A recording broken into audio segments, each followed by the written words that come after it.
오늘은 룻기에서 나오미의 신앙을 보겠습니다. 여기 1장 1절에 보면 사사들이 치리하던 그때라고 기록합니다. 사사시대는 참으로 영적으로 혼돈의 시대입니다. 여호수아가 죽은 이후에 신앙이 계승이 되지가 않았고 각자 자기 소견에 오른 대로 행했었던 바로 그 시대입니다. 그래서 나중에는 12지파 중에 베냐민 지파가 600명을 제외하고는 몰사하는 그러한 안타까운 시대가 바로 사사시대입니다. 여기 사사기 21장 25절에 전형적인 사사시대의 증세입니다. 그때 이스라엘에 왕이 없으므로 사람이 각기 자기의 소견에 오른 대로 행하였더라. 이스라엘의 왕은 하나님이십니다. 근데 왕이 없다고 하는 것은 이방 나라처럼 자기들도 왕이 있어야 되는데 라는 그러한 하나님께 대한 불평불만이죠. 그러면서 자기 자신들의 불신앙을 정당화시키는 그러한 표현이기도 합니다. 이스라엘의 왕이 없었던 것이 아니라 왕이 있었는데 왕이신 하나님을 스스로가 떠나버린 것이죠. 그러다 보니 하나님이 없는 백성들에게는 각자가 자기가 왕이 되어버렸습니다. 굉장히 무서운 표현입니다. 각자가 왕이 되어버렸죠. 그것이 지금 우리 이 시대입니다. 신학적으로 이 초현대 포스트 모더니즘의 가장 잘 표현이 진리가 없고 각자 자기가 진리입니다. 그래서 자기가 소리를 많이 내죠. 그래서 목소리 큰 사람이 왕이죠. 그리고 자기가 생각하는 것이 옳습니다. 결코 자기 생각을 양보하지도 않고 또 자기 생각을 전혀 타협하지도 않습니다. 그냥 자기 생각을 그대로 이끌어 나가는 시대가 사사시대요.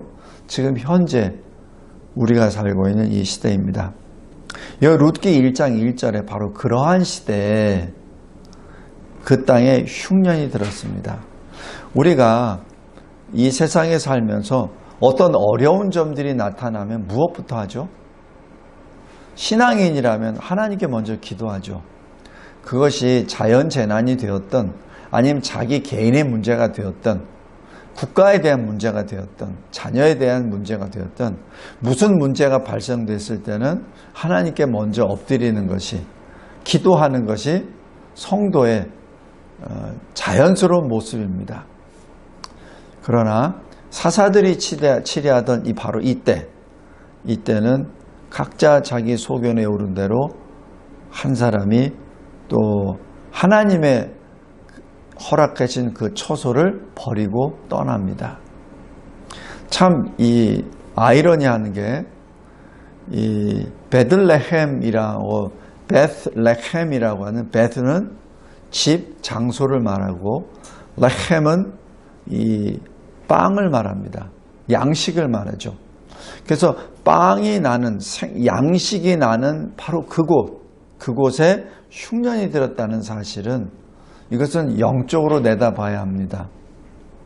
우리가 나중에는 그 베들레헴에서 영원하신 생명의 빵, 바로 주 예수님이 이 세상에 오시죠. 그 유다 베들레헴에 아예 처음에는 이름도 나타나지 않아요. 한 사람이 있었습니다. 이것이 바로 이 한 사람의 영적 상태를 여기서 묘사해 줍니다. 물론 이 사람의 이름은 2절에 엘리멜렉입니다. 엘리는 나의 하나님, 멜렉은 왕, 아니면은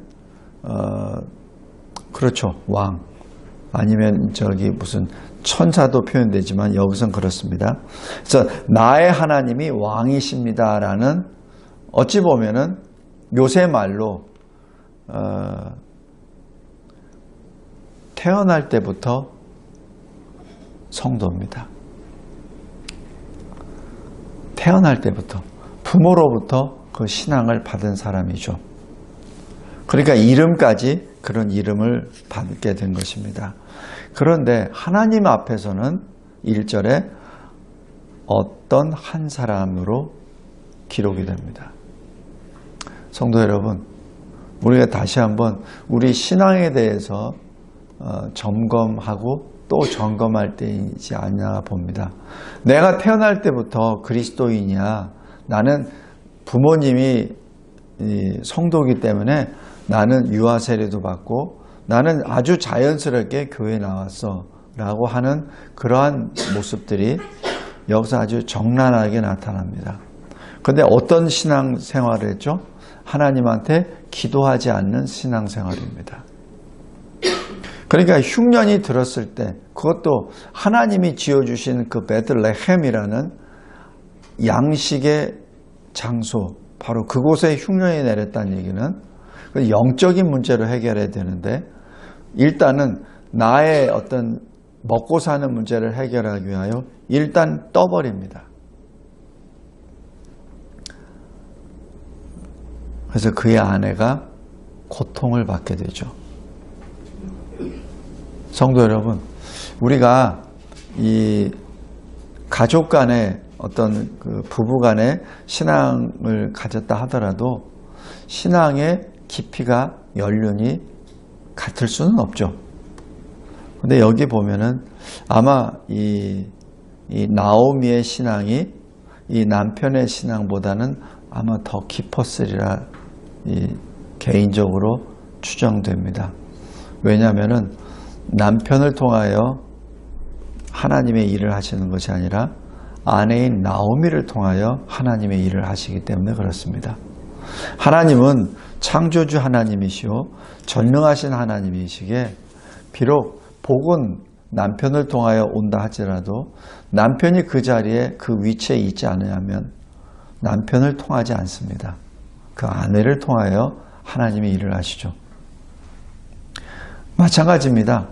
교회도 마찬가지입니다. 어느 직분자가 이런 직분이 높다고 하여 영향력이 있다고 하여 물론 그 사람을 통해서 일을 합니다. 그러나 그 사람이 그 자리에 있지 못하면 하나님은 그 사람을 통하여 일하지 않습니다. 오늘 여기 1절이 바로 그 말씀입니다. 하나님 앞에 기도하지 않고 그냥 자기 소견에 오른 대로 자기 아내와 두 아들을 데리고 모압 지방으로 가서 거류합니다. 이 거류라는 단어는 잠시 머문다는 얘기죠. 그러니까 최초에는 그냥 이 흉년 때만 잠시 지나서 돌아올 거를 아마 그렇게 얘기했고 그래서 그 아내에게도 얘기했고 아마 그렇게 살았을 겁니다. 그러나 결과는 어떻게 됐죠? 여기 3절에 남편은 죽습니다. 뭐 때문에 죽었는지는 모릅니다. 두 아들도 거기서 결혼을 했지만 또 죽습니다.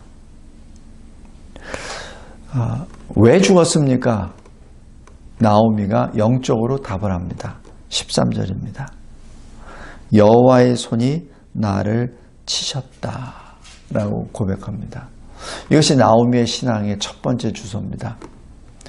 지금 나오미가 겪고 있는 모든 일들 가운데 하나님이 나를 치셨다. 그래서 내 남편도 죽었다. 내 두 아들도 죽었다라는 것이죠. 이유가 뭐죠?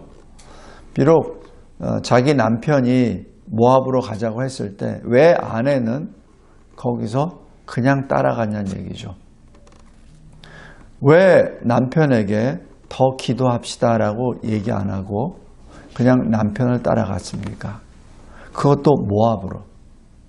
또 모압에 가서 사는 것까지 좋아요. 남편이 죽었습니다. 그렇다면 빨리 회개하고 돌아와야 되는데 회개하지 않았어요.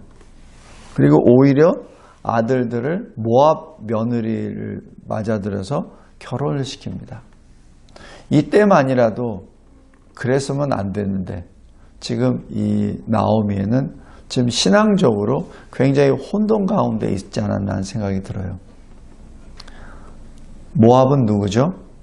이 신명기 23장에 보면은 여호와의 총회에 영원토록 들어오지 못할 모압과 암몬입니다. 근데 지금 그 사람들의 이 딸들을 맞이해서 두 아들에게 결혼을 시켰죠. 불신결혼입니다. 결론은 다 죽죠. 그리고 두 며느리만 남습니다. 거기에 대한 나오미의 신앙 고백은 13절입니다. 여호와의 손이 나를 치셨다. 여기서 이 나오미가 더 이상 낙심의 굴레, 불신의 자리에 거하지 않습니다. 왜냐하면 여기 6절에 복음을 듣습니다. 여호와께서 자기 백성을 돌보시사라는 복음을 듣습니다. 지금 이 나오미는 비록 자기 몸은 모압에 가 있지만 지금 자기 마음은, 자기 눈은 항상 베들레헴 쪽을 향하고 있죠. 그리고 자기는 지금 모든 걸 다 잃었지만 자기의 마음은 항상 하나님께 가 있습니다. 왜? 그것을 어떻게 알죠? 하나님이 살려주셨잖아요. 하나님이 살려주셨잖아요. 고난 가운데 나오미의 생명은 손을 대지 아니하셨습니다. 왜? 나오미를 통하여 하나님께서 하실 일이 있기 때문에. 그래서 나오미에게 고통은 주시지만 그러나 생명은 계속해서 지금 보장해 주십니다. 우리 인생도 마찬가지예요. 우리 인생에서도 여러 가지 어려운 점들이 많이 나타날 수 있습니다. 근데 하나님께서 우리에게 생명을 주신 이유는 뭐죠? 나를 통하여 하나님께서 뭔가 일을 하시려고 하시는 거예요. 근데 우리는 그걸 잘 몰라요. 근데 우리가 해야 될 일은 뭐죠? 회개입니다. 하나님께로 돌아가야 돼요. 내가 어떤 일을 당했을 때 이 일이 왜 일어났지? 거기서부터 먼저 들어가야 됩니다. 여기 나오미 신앙의 사람이에요. 남편 믿음이 연약한 자였는데 그 남편을 위하여 같이 부르짖고 기도하지 아니하고 남편이 말하는 대로 그대로 따라갔죠. 그리고 남편이 행했던 그대로 며느리를 또 맞아들이죠. 나중에 이 세 남자들이 다 죽고 난 다음에 나오미는 알게 됐습니다. 하나님이 나를 치셨다. 첫 번째 바로 나오미의 신앙입니다. 두 번째는 그러한 신앙을 받았을 때 결단하죠. 바로 여기 6절에 돌아옵니다. 이 돌아온다는 표현은 그냥 지리적으로 모압에서 베들레헴으로 왔다는 그 표현도 되지만 이 표현은 회개를 말합니다. 하나님께로 돌아왔다는 얘기죠. 그래서 회개란 뭐죠? 그냥 내 생각으로 나의 범한 죄를 미워하고 싫어하고 비참한 것을 미워하고 또 싫어하고 하나님을 떠난 것을 또 싫어하고 또 싫어하고 두렵고 해서 하나님께 돌아가는 것. 그것만이 회개가 아니라 하나님께 향하여 하나님 말씀에 순종하며 나아가는 것. 그래서 하나님의 말씀에 따라 내가 변화가 되어 그 말씀에 순종하여 주님께 나아가는 것이 회개죠. 그래서 6절에 모압 지방에서 돌아오려 하여라는 그 말씀은 바로 나오미의 회개를 여기서 의미합니다. 왜 그렇죠?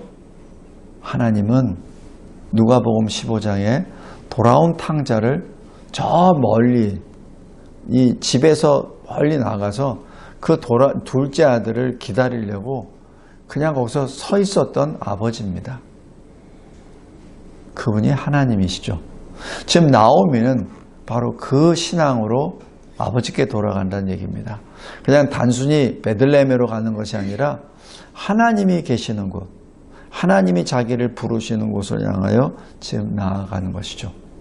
왜냐하면 하나님은 죄인 나를, 죄인 중에 괴수인 나를 아버지의 마음으로 나를 안아주시기 때문에 그렇습니다. 이것이 나오미의 신앙 두 번째입니다. 그 다음에 셋째는 나오미가 두 며느리에 대한 그 자세입니다. 며느리에 대해서는 분명하게 말하죠. 내가 너희들에게 해줄 게 아무것도 없다. 나는 지금 빈털털이고 나는 또 몸이 지금 이미 늙었고 더 이상 아들을 낳을 수도 없고 너희들에게 남편을 또 공급해 줄 수도 없고 그리고 너희들은 지금 모함 여인이야. 그래서 지금 내가 가는 곳에 가서 너희들이 결혼할 수도 없어. 그리고 내가 간들 너희들의 생활까지 보장해 줄 수도 없어. 지금 그렇게 말합니다. 그렇게 하면서 8절에 너희가 너희 남편들을 그리고 나를 내게 좋게 해준 것처럼 나의 하나님 여호와께서 너희를 잘 대해주시기를 원한다. 기도한다. 라는 그 말을 표현합니다. 여기서 이 말씀을 보면은 이 며느리들도 이 나오미를 통하여 여호와 하나님에 대한 신앙을 어느 정도는 들었다고 봅니다.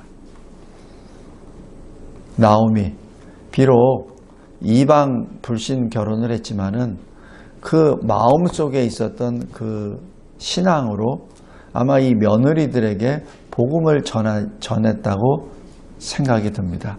그러니까 8절에 아주 자연스럽게 여호와라는 말씀을 딱 전하죠.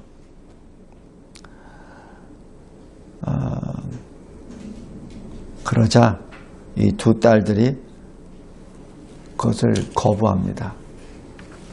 그러나 다시 또 말을 해요. 그러자 오르바는 떠나고 다시 룻은 나오미를 쫓습니다. 14절입니다. 룻에게 또 말합니다. 오르바처럼 너도 가라. 그것이 내가 살 길이다라고 그렇게 간곡히 얘기하죠. 이때 룻이 신앙 고백을 합니다. 그 신앙 고백이 16절입니다. 어머니께서 가시는 곳이 내가 가고 어머니께서 머무시는 곳에 나도 있고 어머니의 백성이 나의 백성이요 어머니의 하나님이 나의 하나님이십니다. 이게 신앙 고백입니다. 나는 더 이상 모압 여인이 아닙니다. 나는 유대 사람입니다. 이 완전 신앙 고백입니다. 생명을 걸고 나는 어머니와 함께 동행하겠습니다. 어머니가 믿는 그 하나님을 내가 믿고 그 하나님을 따라서 가시는 어머니의 발걸음이 나의 발걸음이 됩니다. 지금 이것은 단지 혈육적인 어떤 감정 관계로 해서 어머니를 쫓겠다는 것이 아니라 지금 그 어머니 나오미가 믿고 있는 그 여호와 하나님이 바로 나의 하나님이라는 것을 여기서 고백합니다. 언제까지? 죽는 데까지. 17절이죠. 그러면서 17절에 뭐라 하냐면은 내가 죽는 일 외에 어머니를 만약에 떠난다면 여호와께서 내게 벌을 주실 것입니다. 내가 죽을 때까지 여호와 하나님을 나의 하나님으로 고백합니다는 신앙 고백입니다. 우리가 이 신앙 고백을 할 때 이제 세례를 베풀 때도 마찬가지인데 제가 요즘 자꾸 그런 생각이 들어요. 세례를 베푸는데 너무 그냥 세례 베푸는 게 좋다고 해서 좋은 게 좋다는 식으로 해서 신앙 고백을 너무 쉽게 받아버리고 세례를 베푼 것은 아닌가 하는 어떤 그 하나님 앞에 범죄함을 제가 요즘 자꾸 느낍니다. 확실한 그 증거도 없고 이렇게 이 룻처럼 자기의 모든 것을 하나님 앞에 내놓으면서 신앙 고백도 하지 않은 상태에서 너무 쉽게 세례를 베풀지는 않았는가. 지금 나오미, 처음에는 사실 연약한 믿음의 소유자였습니다. 그러나 하나님의 손이 나오미를 치심을 신앙으로 받았을 때 나오미의 신앙은 굉장히 견고한 신앙인이 됩니다. 그래서 룻이 온다고 했을 때 룻에 대한 완전히 확고부동한 매우 견고한 신앙 고백을 요구합니다. 그런 고백 없이는 너 나랑 같이 올 수 없어 라는 그 말씀이죠. 똑같이 성경 공부했을 겁니다. 똑같이 기도했을 거예요. 오르바와 룻과 나오미가 얼마나 간절하게 두 며느리에게 말씀을 전했고 같이 기도했고 또 하나님 앞에 엎드려 울부짖었겠습니까? 그러니까 두 며느리가 시어머니를 따라가겠다고 하죠. 모압, 아무것도 모르는 여호와 하나님에 대해 잘 모르는 그 두 여인이 어떻게 시어머니를 따라오겠다고 얘기합니까? 그것은 굉장한 어떤 영적인 교감이 이루어졌다는 것을 의미합니다. 그러나 그 정도 가지고는 안 된다는 얘기죠. 그래서 나오미가 계속해서 좋은 말로 표현을 하되 실은 그것은 성령의 시험이기도 합니다.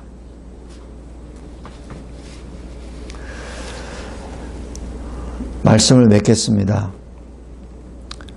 하나님은 그러한 나오미를 통하여 룻이 온전히 신앙인으로 서게 해주시고 마태복음 1장에 나와 있듯이 그 룻을 통하여 다윗의 계보를 이어가게 해 주십니다. 그냥 룻 하면은 마태복음 1장에 나와 있는 그 룻과 보아스 그냥 그 단어만 하나 연결이 돼요. 그러나 그 단어 하나로 연결되는 것이 아니라 생명을 건 신앙 고백 위에 하나님이 일하시는 것을 우리가 봅니다. 나오미, 비록 마태복음에는 기록도 없어요. 그러나 룻이 되기 위해서는 나오미가 필연적으로 있어야 됐습니다. 그리고 그 나오미는 남편과 두 아들을 잃고 난 다음에 온전히 하나님만을 섬기는 그러한 여인으로 변화가 되어 룻을 다윗의 계보에 올리는 그러한 일을 하게 되죠. 하나님은 모든 것을 합하여 합력하여 선을 이루신다고 하였습니다. 누구를 위하여? 하나님의 사람들을 위하여. 그것이 로마서 8장 28절입니다. 비록 이 나오미는 처음에 자기 남편과 같이 그냥 사사시대에 있었던 그러한 한 사람, 한 가정처럼 그렇게 살아왔었습니다. 그러나 자기 자신에게 임한 고난을 통해서 하나님이 나를 치셨다. 하나님의 손이 나를 치셨다라는 그 신앙 고백을 통하여 그 영적인 각성을 통하여 나오미는 과거의 나오미가 아니라 공의의 하나님을 증거하는 나오미, 그리고 무엇인지는 잘 모릅니다. 마치 아브라함이 갈 바를 알지 못하고 떠났듯이 나오미도 갈 바를 알지 못하고 어떻게 살지도 모르고 그냥 베들레헴으로 갑니다. 그곳에서는 하나님이 나를 안아주시겠지라는 그 믿음과 소망으로 나오미는 상상하지도 못했었던 자기 며느리 모압의 여인을 통해서 하나님은 메시아 그리스도를 보내주시죠. 다시 한번 우리 나오미의 신앙을 보면서 우리의 남은 인생을 다시 한번 돌이켜보기 바랍니다. 때로는 하나님의 말씀에 따라 내가 무슨 일을 했을 때 기쁨도 오고 또 어떤 열매도 맺습니다. 그러나 어떤 경우에는 전혀 그렇지도 않아요. 하나님 앞에 더 엎드립시다. 나에게 무엇을 원하십니까? 내가 어떻게 살기를 원하십니까? 내가 어떤 삶을 살기를 원하십니까? 창조주 하나님, 나에게 하나님의 뜻을 알려주시옵소서. 그리고 그 뜻은 나와 하나님과의 관계입니다. 목사가 주는 것도 아닙니다. 목사는 단지 하나의 그릇이죠. 하나님의 말씀을 전하는 그릇밖에 안 됩니다. 우리 각자가 각자의 하나님 앞에 나오미처럼 고백하고 나오미처럼 엎드리며 주께 더 가까이 나아가기를 바랍니다. 우리의 영적인 상태 어떤 상태입니까? 우리 현재 이 상태, 우리의 현 삶을 통하여 하나님이 우리를 향하여 말씀하시는 그 말씀에 다시 한번 하나님의 이름을 부르짖으며 기도하는 저와 여러분, 그리고 나오미와 룻처럼 하나님의 선하신 그 뜻을 이루어 나아가는 저와 여러분이 되시기를 주님의 이름으로 기도합니다. 감사하고 감사합니다. 이 나오미의 신앙을 통하여 우리가 룻을 보았고 또 룻을 통하여 예수 그리스도를 봅니다. 우리의 삶과 죽음을 통해서도 분명히 이러한 역사가 일어날 줄 믿습니다. 하나님, 더욱더 하나님께 붙어있는 자, 더욱더 말씀과 기도로 민감하게 주님께 반응하고 주님이 기뻐하시는 남은 여생의 삶, 그리고 죽음이 우리의 모든 것이 되게 하옵소서. 주님 앞에 반드시 서야 될 그때가 다가올 때마다 주님 앞에 더욱더 엎드리는 우리 모두가 되게 하옵소서. 감사합니다, 주님. 예수 그리스도의 이름으로 기도드리옵나이다. 아멘.